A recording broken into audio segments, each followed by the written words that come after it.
The dust devils danced across the parched earth as Tabitha Higgins staggered down the main street of Promise Creek, Wyoming, clutching her swollen belly and the last shreds of her dignity. The whispers followed her like vultures, circling, waiting for her final collapse. "Carrying John Miller's bastard," someone hissed as she passed. "That poor fool died in the mine collapse before he could make an honest woman of her," another voice added, not bothering to lower their tone. Tabitha kept her chin high despite the tears stinging her eyes. At 22, she had never imagined she would be 6 months pregnant, unmarried, and utterly alone in a town that once respected her. The year was 1875, and Promise Creek had little forgiveness for women in her position. She paused outside Hargrove's general store, gathering her courage. She needed supplies, and her meager teaching salary barely covered her rent at Mrs. Peterson's boarding house. Since the school board had dismissed her improper moral influence on the children, they'd called it she'd been surviving on sewing work, but orders were dwindling as her belly grew. The bell above the door jingled as she entered the store. Mrs. Hargrove's face immediately soured. "I don't want any trouble, Miss Higgins," she said, crossing her arms. "I just need some flour and beans, Mrs. Hargrove," Tabitha replied softly. "We're out of credit for your kind." Tabitha clutched her coin purse. "I have money." Mrs. Hargrove sniffed. "Well then, be quick about it. Decent customers will be arriving soon." As Tabitha gathered her modest supplies, the door swung open again. The heavy thud of boots announced a newcomer, and the atmosphere in the store shifted immediately. Mrs. Hargrove's demeanor transformed from sour to sickeningly sweet. "Mr. Eason, what a pleasure to see you this morning." Tabitha kept her eyes down, focusing on counting out her coins. She'd heard about Yancy Eason, the new rancher who'd purchased the old Davidson property outside town. Rumors said he'd struck gold in California before deciding to try his hand at cattle ranching in Wyoming. She had no interest in meeting another person who would judge her. "Morning, Mrs. Hargrove," came a deep, resonant voice. "Need some supplies for the ranch. Been meaning to introduce myself properly around town." Of course, anything you need. Just ignore her," Mrs. Hargrove added in a stage whisper, nodding toward Tabitha. "Town scandal, carrying a dead miner's child." Tabitha's coins clattered onto the counter as her hands trembled with humiliation. "Is that so?" the man replied, his tone unreadable. Forcing herself to remain composed, Tabitha finished paying and gathered her small parcel. She turned to leave, but found her path blocked by a tall, broad-shouldered man with eyes the color of a summer sky. Yancy Eason wasn't what she'd expected. Instead of the weathered old prospector she'd imagined, he was perhaps 30, with sun-streaked light brown hair and a clean-shaven face. His expression wasn't judgmental. If anything, it looked curious. "Pardon me," she murmured, trying to step around him. "Allow me," he said, reaching for her package. "Looks heavy for someone in your condition." Tabitha jerked back. "I can manage, thank you." A commotion outside drew their attention as a group of men gathered on the boardwalk. Tabitha recognized them as the miners who had worked alongside John. Since his death, they'd been among her most vocal tormentors. "Best go out the back," Mrs. Hargrove said tersely. "Don't need those boys starting trouble in my store." Tabitha's cheeks burned. Even in her shame, she was determined not to slink away like a criminal. "I'll use the front door, thank you." As she stepped onto the boardwalk, one of the miners spotted her. "Well, if it ain't the teacher who learned a lesson of her own," he called out, eliciting cruel laughter from his companions. "Keep walking, Miss Higgins," one of the other men advised. "Town's got standards to maintain." Tabitha clutched her package tighter and tried to hurry past, but the largest miner, Frank Dowell, stepped directly in her path. "You know, John was my friend," he said, his breath sour with last night's whiskey. "He never mentioned planning to marry you." Funny how that story started after he couldn't defend himself. "Please let me pass," Tabitha said, her voice steady despite her racing heart. "How do we even know it's his?" Another miner jeered. "Teacher like you probably entertaining all sorts after hours. That's enough." The deep voice cut through the mockery like a knife. Yancy Eason had emerged from the store and now stood behind Tabitha, his presence commanding immediate attention. "This doesn't concern you, Eason," Frank growled. "You're new here, don't understand our ways." "I understand basic decency," Yancy replied evenly. "And I don't see much of it here." Frank took a step forward. "This woman's carrying a child with no husband to claim it. In civilized places, Yancy interrupted, men don't harass women on public streets." His voice remained calm, but something in his stance made the miners take a collective step back. "Miss Higgins, may I escort you home?" Before Tabitha could respond, Frank snorted. "Planning to take John's place, Eason. Want to raise another man's bastard." The street fell silent as everyone awaited Yancy's response. Tabitha felt the weight of 100 eyes upon them, the judgment of an entire town hanging in the balance. Yancy's gaze never left Frank's face as he replied, "If that's what it takes to ensure this child has a decent life, then he's mine now too." Gasps rippled through the gathering crowd. Tabitha stared up at him in disbelief. "You can't be serious," she whispered. Yancy finally looked down at her, his expression softening. "I never say things I don't mean, Miss Higgins. May I walk you home now?" Stunned into silence, Tabitha nodded. As they moved down the street, she heard the whispers starting anew. But somehow, with Yancy Eason's tall figure beside her, they didn't sting quite as much. They walked in silence until they reached Mrs. Peterson's boarding house on the edge of town. Tabitha's mind raced with questions, but she couldn't find the words to begin. "Thank you for your intervention, Mr. Eason," she finally said as they reached the gate. "But you shouldn't have said what you did." "Your reputation, my reputation can withstand a few whispers," he replied. "Yours, unfortunately, has already been damaged through no fault of your own." Tabitha's defenses rose. "I don't need your pity." "It's not pity I'm offering, Miss Higgins." "Then what exactly are you offering? You don't even know me." Yancy considered her question carefully. "A proposition, perhaps, one that might benefit us both." "I'm not that kind of woman, Mr. Eason," she said sharply. A smile touched his lips. "I'm aware of that. My proposition is more conventional. May I call on you tomorrow to discuss it properly?" Tabitha hesitated. Every instinct warned her to refuse, to protect herself from further heartbreak and disappointment. And yet, something in Yancy Eason's direct gaze made her nod. 3 o'clock, she said. "Mrs. Peterson serves tea then." Yancy tipped his hat. "Until tomorrow, Miss Higgins." As he walked away, Tabitha wondered what madness had possessed her to agree. She had been down this road before trusting a man with her heart and her future. John's death in the mine collapse had left her not only grieving, but facing the consequences of their love alone. She couldn't risk that again, not with her child's future at stake. The following afternoon, Tabitha sat stiffly in Mrs. Peterson's parlor, nervously smoothing her best dress over her growing belly. At precisely 3 o'clock, Mrs. Peterson showed Yancy Eason into the room, her expression a mixture of curiosity and disapproval.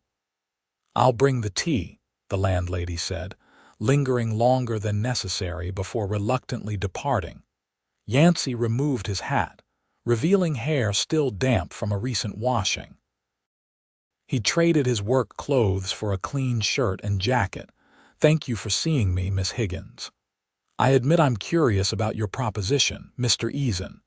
He sat across from her, his large frame making the delicate parlor chair look absurdly small. "I'll be direct."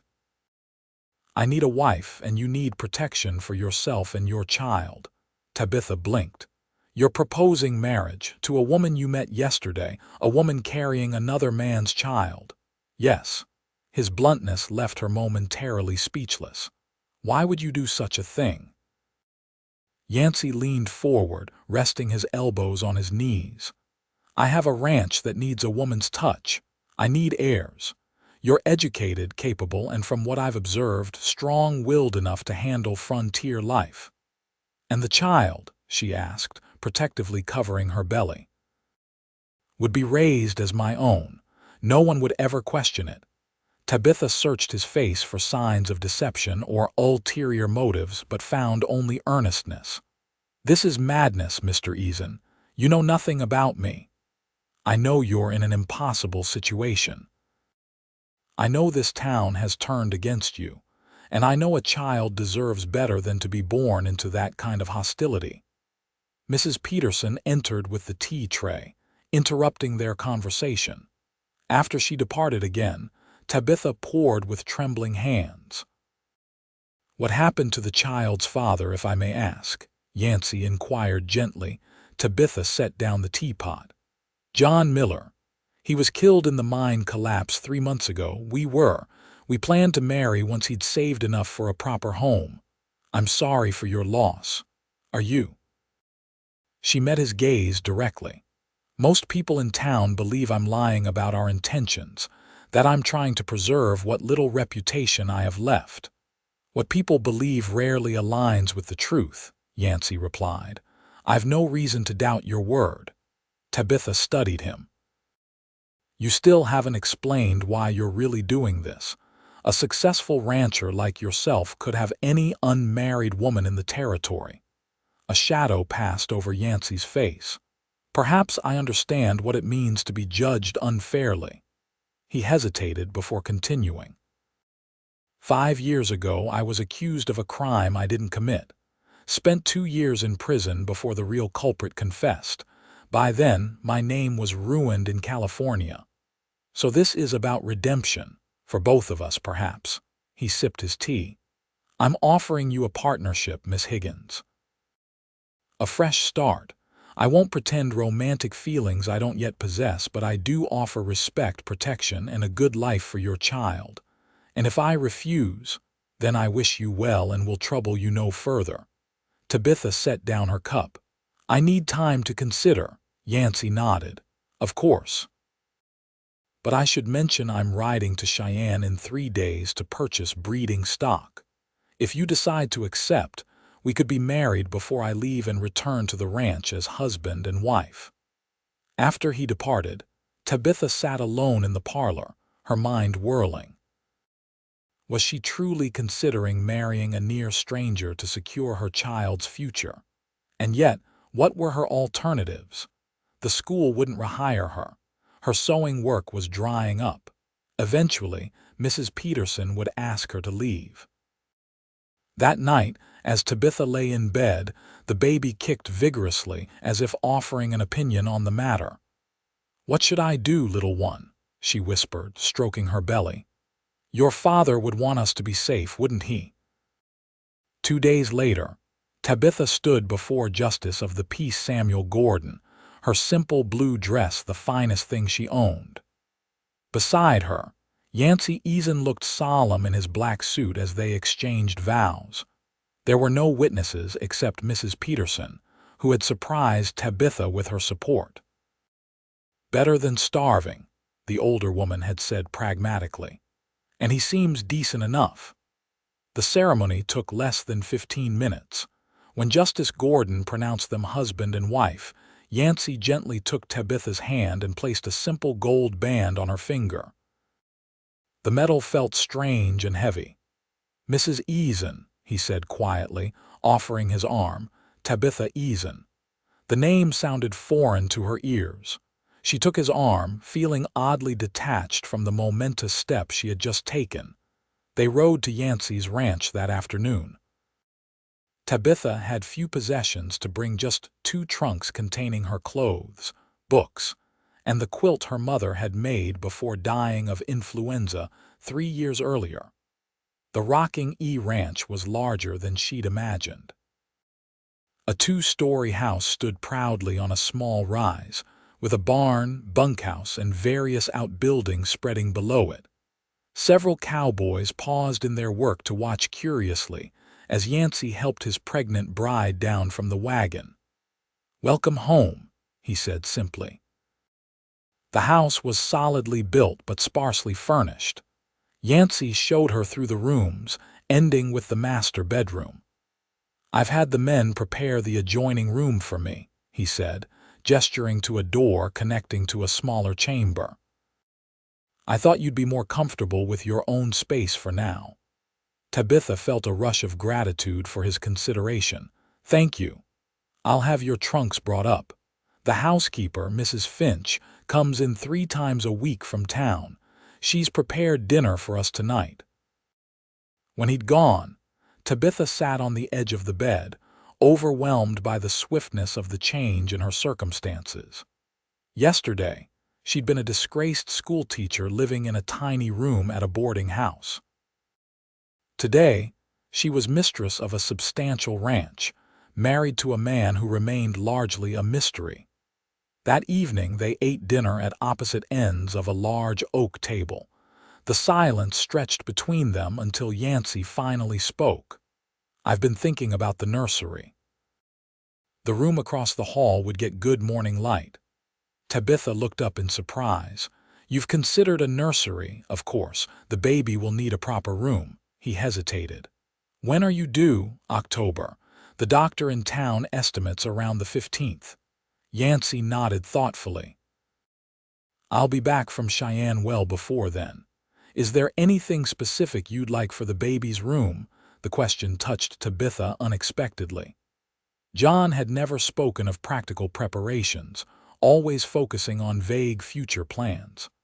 A rocking chair, perhaps, and bookshelves. "I'd like to read to the child from the beginning. Consider it done." They fell into silence again, but it felt less strained now. "Will you be gone long?" Tabitha asked as they finished their meal. "A week, perhaps 2. My foreman, Carter, will check on you daily. If you need anything, he can send word to me." Yancy departed for Cheyenne the next morning. Standing on the porch, watching him ride away with 2 ranch hands, Tabitha felt a momentary panic. She was alone in a strange house, married to a man she barely knew, carrying a child whose father lay in a grave on the hillside above Promise Creek. What had she done? Yet, as the days passed, Tabitha began to settle into her new role. She explored the house, rearranging furniture and making mental lists of what was needed. Mrs. Finch, a taciturn widow of 50, seemed suspicious of her at first but thawed slightly when Tabitha asked for cooking lessons. "Never cooked?" Mrs. Finch asked incredulously. "I lived at the boarding house," Tabitha explained. "Before that, with my parents, I can manage tea and toast but little else." Mrs. Finch snorted. "Well, can't have the master coming home to burned biscuits. I'll show you the basics." By the end of the first week, Tabitha had organized the pantry, learned to make a decent stew, and begun transforming the spare room into a nursery. Carter, the foreman, checked on her daily as promised, tipping his hat respectfully and asking if she needed anything from town. The second week brought unexpected visitors. Tabitha was hanging curtains in the nursery when she heard the sound of approaching horses. Looking out the window, she saw 3 women dismounting in the yard. One was Martha Jenkins, the banker's wife, who had once been friendly to Tabitha but had cut her dead after the scandal broke. With her were Alina Wilkes and Sarah Thompson, both prominent in Promise Creek society. Apprehension filled Tabitha as she went downstairs to meet them. What could they want except to bring more judgment and scorn? "Mrs. Eason," Martha said stiffly when Tabitha opened the door. "We've come to pay a proper call on our new neighbor." Tabitha blinked in surprise. "Please come in." The women followed her to the parlor, their eyes taking in everything. Tabitha self-consciously served tea, aware that her skills as hostess were being silently assessed. "We were quite surprised by your sudden marriage," Eleanor said, breaking the awkward silence. "Yes, it was." "Unexpected," Tabitha replied carefully. Sarah leaned forward. "Is it true what they're saying? That Mr. Eason claimed the child as his own in front of half the town, Sarah?" Martha admonished, though she too looked eager for the answer. Tabitha straightened her spine. "My husband has been extremely generous regarding my situation." "How fortunate for you," Eleanor murmured, the implication clear in her tone. "Indeed," Tabitha replied evenly. "I consider myself blessed to have found a man of such character." The visit continued in this vein, pointed questions thinly veiled as polite conversation. When they finally departed, Tabitha felt drained. She understood their visit had less to do with welcoming her and more to do with gathering information for town gossip. That night, unable to sleep, Tabitha sat in the rocking chair she'd placed in the nursery, gazing out at the moonlit landscape. Her hand rested on her belly, feeling the baby's movements. "We're safe here," she whispered. "Whatever happens, we're safe." But was safety enough? She had married Yancy for protection and security, yet as the days passed, she found herself wondering about the man himself. What did he truly want from this arrangement? Could they build something genuine from such a pragmatic beginning? The sound of hoofbeats broke into her thoughts.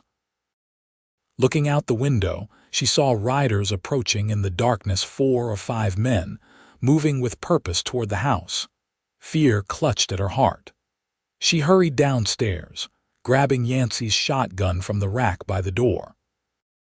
Carter had shown her how to load it, just in case. Though neither had specified what that case might be, she was standing on the porch, shotgun ready, when the riders pulled up. In the moonlight, she recognized Frank Dowell and several other miners from town. "Evening, Mrs. Eason," Frank called, his voice slurred from drink. "Or should we still call you Miss Higgins? Seems wrong to give you a name you haven't earned." "You're trespassing, Mr. Dowell," Tabitha replied, keeping her voice steady. "I suggest you leave." One of the other men laughed. "Hear that, boys? The whore's giving orders now that she's trapped herself a husband." Tabitha raised the shotgun. "I won't tell you again." Frank dismounted, swaying slightly. "Now, don't be hasty. We just came to talk. Figured with your husband away you might be lonely." His smile turned ugly. "John always said you were accommodating." White-hot rage surged through Tabitha. "John never spoke of me that way. He was a gentleman, unlike you." "John's dead," Frank spat, "and we all know what really happened. You seduced him, got yourself in trouble, and then lucked into finding another fool to take you in." Tabitha's finger tightened on the trigger. "Leave. Now."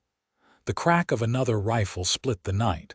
Carter emerged from the shadows of the barn, his rifle aimed at the group. "The lady gave you an order," he said calmly. "This is Rocking E property. You ain't welcome." 2 more ranch hands appeared, similarly armed. The miners, suddenly outnumbered, retreated toward their horses. "This ain't over," Frank called as they mounted up. "Your husband won't always be around to protect his purchased bride." After they rode away, Carter approached the porch. "You all right, Mrs. Eason?" Tabitha realized she was trembling. "Yes, thank you, Carter. Best come inside. I'll have the boys keep watch tonight." Once inside, Tabitha sank into a chair, her hands shaking as she set down the shotgun. "They won't stop, will they?" Carter shook his head grimly. "Some men can't abide seeing a woman rise above her circumstances. Makes them question their own failures." "I should never have brought this trouble to your door." "This ain't your trouble, madam, it's theirs." Carter's weathered face softened. "Mr. Eason knew what he was doing when he married you. He ain't a man who backs down from a fight." Tabitha looked up. "You've known him long." "Since California. I was guard at the prison where they held him." Surprise must have shown on her face because Carter continued. I knew he was innocent. When they released him, I followed. Man like that who keeps his dignity even when everything's stripped away, that's someone worth riding with. Carter's words stayed with Tabitha long after he'd gone to organize the night watch. She'd known Yancy had been wrongfully imprisoned, but she hadn't considered what that experience might have taught him about injustice and resilience. Perhaps they had more in common than she'd realized. Yancy returned 4 days later, riding ahead of a small herd of prime cattle and several new horses. Tabitha watched from the porch as he dismounted, his tall figure dusty from the trail but unmistakably familiar. "Welcome home," she said when he climbed the steps. Something in his expression changed at her words, a softening around the eyes, a slight curve of his lips. "It's good to be back." Over dinner, Tabitha told him about the visitors, both the ladies' call and the miners' threatening visit. Yancy's expression darkened at the latter. "Carter sent word to me in Cheyenne. I rode back as quickly as I could." "I'm sorry to have brought this trouble." "Stop," he interrupted gently. "You've brought no trouble that wasn't already mine the moment I stood up for you in town." He reached across the table, hesitating before taking her hand. "I made a choice that day, Tabitha. I don't regret it." It was the first time he'd used her given name, and something fluttered in her chest at the sound of it on his lips. That night, as Tabitha prepared for bed, a knock came at her door. She opened it to find Yancy standing there, holding a small wooden box. "I brought you something from Cheyenne," he said, seeming almost shy. Tabitha opened the box to find a beautiful silver hairbrush and mirror set. "It's lovely," she breathed, running her fingers over the intricate floral pattern. "Every lady should have something beautiful," Yancy said. "I noticed you didn't bring many personal items with you." The thoughtfulness of the gift brought unexpected tears to Tabitha's eyes. "Thank you." Yancy shifted uncomfortably. "There's something else. I've been thinking about our arrangement." Tabitha's heart sank. Had he already regretted his decision? "I proposed this marriage as a partnership of convenience," he continued, "but I find myself hoping for more in time." Her eyes widened. "More? I don't expect you to forget John. I know your heart still belongs to him, but perhaps someday you might find room in it for me as well." He ran a hand through his hair, looking uncharacteristically uncertain. "I'm not asking for anything now, just possibility." Tabitha studied his face, the clear blue eyes, the strong jaw, the honest expression that had first drawn her attention in Hargrove's store. "Possibility," she repeated softly. "I think I can offer that." A slow smile spread across his face. "That's enough for now." He bowed slightly. "Good night, Tabitha." "Good night, Yancy." As summer turned to autumn, Tabitha and Yancy's tentative friendship deepened. They fell into a comfortable rhythm, sharing meals and conversation, gradually learning each other's histories and habits. Yancy proved to be an attentive husband, ensuring Tabitha had everything she needed as her pregnancy progressed. The nursery took shape under their combined efforts. Yancy built bookshelves and a cradle with his own hands, while Tabitha sewed curtains and a quilt. Together, they created a warm, welcoming space for the child who would soon join them. One evening in late September, as they sat on the porch watching the sunset, Tabitha felt the baby kick particularly hard. "Would you like to feel?" she asked impulsively, reaching for Yancy's hand. Surprise flickered across his face, followed by something like reverence as she placed his large hand on her belly. When the baby kicked again, Yancy's eyes widened with wonder. "That's remarkable," he whispered. "He's strong," Tabitha said, smiling. You think it's a boy?" "I do." She hesitated. "I've been thinking of names." "Oh, I thought perhaps William, after my father." Yancy nodded slowly. "William Eason, it's a good name." "William John Eason," Tabitha amended quietly. If that's acceptable to you." Their eyes met, understanding passing between them. "More than acceptable," Yancy assured her. "It's right that he should carry both his father's names." The moment was interrupted by the sound of approaching horses. Yancy stood, instantly alert. "Stay here," he said, moving toward the steps as Carter rode into the yard, followed by several ranch hands. "Trouble, boss," Carter called. "Dowell and his boys are stirring up the town. They're drunk and making threats." Yancy's expression hardened. "What kind of threats? Against you?" "Against Mrs. Eason." Carter dismounted. "Sheriff's out of town. Thought you should know." Yancy turned to Tabitha. "I need to handle this." Fear gripped her. "No, Yancy, they're dangerous when they're drinking. This has gone on long enough." His voice was firm but gentle. "I won't have my wife living in fear.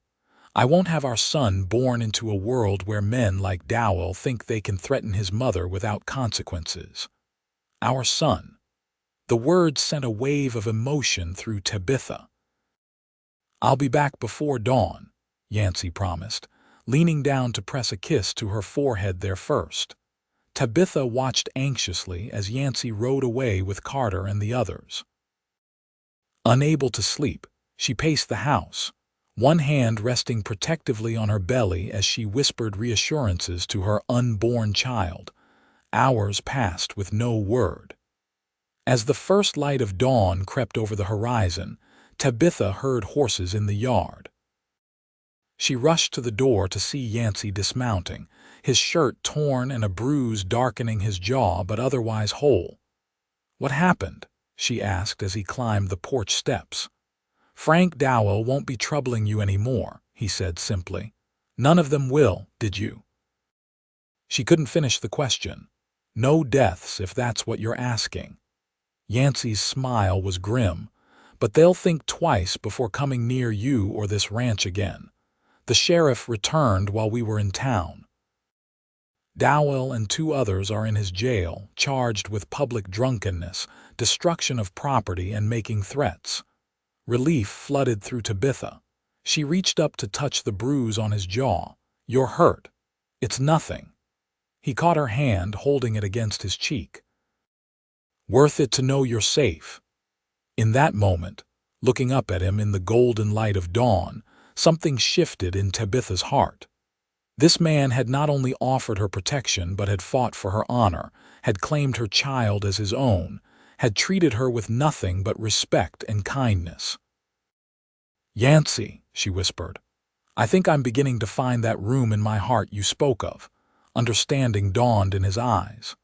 Slowly, giving her time to pull away if she wished, he lowered his head until their lips met in a gentle, questioning kiss. When she responded, his arms encircled her carefully, mindful of her condition. "I never expected this," he murmured when they parted. "When I offered marriage, I hoped for friendship, perhaps affection in time. I never dared hope you might come to love me." "Love." Tabitha breathed, testing the word, finding it fit surprisingly well. "Perhaps I do. Perhaps I'm learning to." 2 weeks later, during a crisp October night, Tabitha went into labor. Yancy rode for the midwife himself, returning with not only Mrs. Harper but also Dr. Simmons from town. The hours that followed were a blur of pain and determination for Tabitha, while Yancy paced the hallway outside their bedroom, flinching at each of her cries. Near dawn, a new cry pierced the air, the lusty wail of a newborn taking his first breath. "A healthy boy, Mrs. Harper announced, opening the door to admit the anxious father. Yancy approached the bed hesitantly, his eyes fixed on the tiny bundle in Tabitha's arms. She looked up at him, exhausted but radiant. "Would you like to meet your son?" she asked softly. Yancy sat carefully on the edge of the bed. When Tabitha placed the swaddled infant in his arms, his hands trembled. "William John Eason," he said, his voice thick with emotion. "Welcome to the world, son." The baby's tiny fingers curled around Yancy's thumb, and Tabitha saw tears gathering in her husband's eyes. "He's perfect," Yancy whispered. Just like his mother. The love that filled Tabitha's heart in that moment was overwhelming love for her newborn son, but also for the man who had given them both a home, a name, and a future. As word of William's birth spread, the attitudes in Promise Creek began to shift. The banker's wife organized a proper baby shower. The general store owner suddenly had credit available for the Easons. Even the school board sent a letter hinting that Mrs. Eason's teaching services might be welcomed again when she was ready. But Tabitha had found a new purpose as mistress of the Rocking E Ranch and mother to William. By the following spring, she had established a small school for the children of ranch workers and neighboring homesteaders. Yancy built her a proper schoolhouse adjacent to the main house, taking pride in her efforts to bring education to the remote community. Their marriage, begun as a practical arrangement, blossomed into a deep and abiding love. On William's first birthday, they renewed their vows in a proper ceremony attended by friends and neighbors, with their son watching from his grandmother Peterson's arms. That night, as they stood together on the porch of their home, Tabitha leaned into Yancy's embrace. "Did you ever imagine that day in Hargrove's store that we would end up here?" she asked. Yancy's arms tightened around her. "I knew you were special from the moment I saw you, standing tall despite everything, refusing to be shamed." He kissed her hair.